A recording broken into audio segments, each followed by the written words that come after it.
गुरुजी मेरे 3 पत्र हैं। हाँ?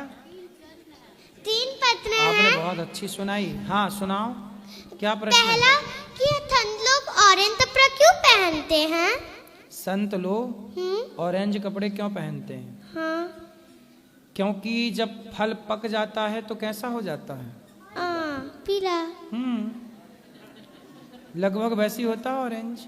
उसी तरह संत लोग पक गए, अर्थात संसार से मन हट गया और वो भगवान से जुड़ गए। यही जीवन की परिपक्वता है कि जगत से मन हट जाए, जगन्नाथ में मन लग जाए। जिसका मन भगवान में लग गया समझ लो वो पक गया। तो वो पक गए इसलिए वो पीले और ऑरेंज वस्त्र धारण करते हैं। गुरुजी और पूजा पाठ हम लोग क्यों करते हैं? पूजा पाठ हम लोग क्यों करते हैं? हाँ। पूजा पाठ हम लोग इसलिए करते हैं कि जैसे आपके घर में लाइट है ना, बिजली है। हाँ। तो आपके पिताजी उसका बिल देते होंगे, बिजली जलाने का पैसा। हाँ। है ना?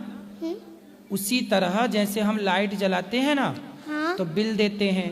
बात करते हैं ना मोबाइल पे तो रिचार्ज करना पड़ता है। उसी तरह सूर्य हमें इतना सारा प्रकाश देते हैं तो हम एक लोटा जल चढ़ा के सूर्य भगवान का धन्यवाद देते हैं। थैंक यू, आपने हमें प्रकाश दिया। और भगवान को हम लोग रोज पूजा इसलिए करते हैं कि हम पूजा नहीं, ईश्वर का धन्यवाद देते हैं कि प्रभु आपने हमें देखने को आंखें दी। ये आपकी आंखें किसने दी देखने को? भगवान ने। हाँ, तो आंखें दी देखने को, पाँव दिए चलने को, हाथ दिए उठाने को चीजों को, कान दिए सुनने को, वाणी दी बोलने के। तो जिसने परम, अब देखो कुछ लोग गूंगे होते हैं, कुछ अंधे होते हैं ना, कुछ लोग लंगड़े होते हैं, पर भगवान ने हमें सब कुछ दिया, आंख दी, पाँव दिया, कान दिया। उसके लिए ईश्वर का धन्यवाद करते हैं हम। वो धन्यवाद करने का नाम ही पूजा है। और लहसुन प्याज का जन्म कैसे हुआ था? लहसुन प्याज का जन्म कैसे हुआ था? लहसुन प्याज जब समुद्र मंथन हुआ तो समुद्र मंथन में अमृत निकला आखिरी में। उस अमृत के लिए ना लड़ाई होने लग गई। देवता बोले मैं पीऊंगा, राक्षस बोले मैं पीऊंगा। तो उसी छीना झपटी में देवताओं ने अपनी तरफ, दैत्यों ने अपनी तरफ किया तो अमृत की कुछ बूंदें घड़े से निकल करके जमीन पर गिर पड़ी। वो एक राहु नाम का दैत्य था, राक्षस। उस राक्षस ने सूर्य और चंद्रमा के बीच में देवताओं का रूप बनाकर खड़ा हो गया और उस अमृत को पी लिया। तुरंत भगवान ने गर्दन काटी तो उसके मुंह से होता हुआ जो अमृत पेट में जाना था, तो गर्दन कटने के कारण वो जमीन में 2 बूंदें गिर पड़ी। राहु केतु के भीतर से 2 बूंदें अमृत की, जो अमृत पिया तो वो जमीन पे गिरा। तो 1 बूंद बन गई लहसुन, 1 बूंद बन गई प्याज। तो लहसुन प्याज को आयुर्वेद में अमृत कहा जाता है, चूंकि वो एक राक्षस का जूठन है, राहु के गले से गुजरा, इसलिए तामसी है, इसलिए उसे नहीं खाने की बात कहते हैं। पर कोई खाए तो कोई पाप नहीं है, तामसी है इसलिए लोग नहीं खाते। ऐसी उनकी उत्पत्ति है। और कुछ सवाल? नहीं। कहाँ से आई हो? टाटा नगर से? Tata Jamshedpur, TBT road. अच्छा, जमशेदपुर, ठीक। क्या नाम है आपका? कृति कुमारी। कहाँ पढ़ती हो? 8 पॉइंट हाई स्कूल। ठीक है। माँ जी का नाम क्या है? माँ का? मम्मी का रानी देवी। मम्मी नहीं, मैया। मैया। क्या बोलोगी? मैया। और पिताजी को क्या बोलती हो? पापा के पिताजी? पापा। पापा नहीं, पापा रॉन्ग, राइट। क्या? पिताजी। क्या बोलेंगे? पिताजी। ठीक है। और कोई सवाल? नहीं। आपने गौरी गोपाल में दर्शन किया माताओं का, यहाँ सेवाओं का? हाँ। कैसा लगा? बहुत अच्छा। खुश रहो। आप क्या कहती हो अपनी माँ को? मम्मा।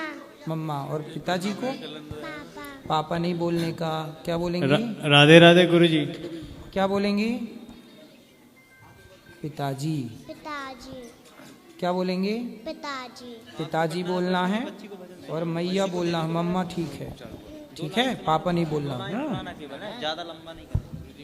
राधे राधे बोलना गुरुजी बोलना, ठीक है? राधे राधे गुरुजी। हाँ बेटा बोलो। गुरुजी, मुझे आपसे मिलने का बचपन से सपना था। मैं आपको टीवी में बहुत ज़्यादा देखती थी। अच्छा, बताओ कोई सेवा हमारे लायक।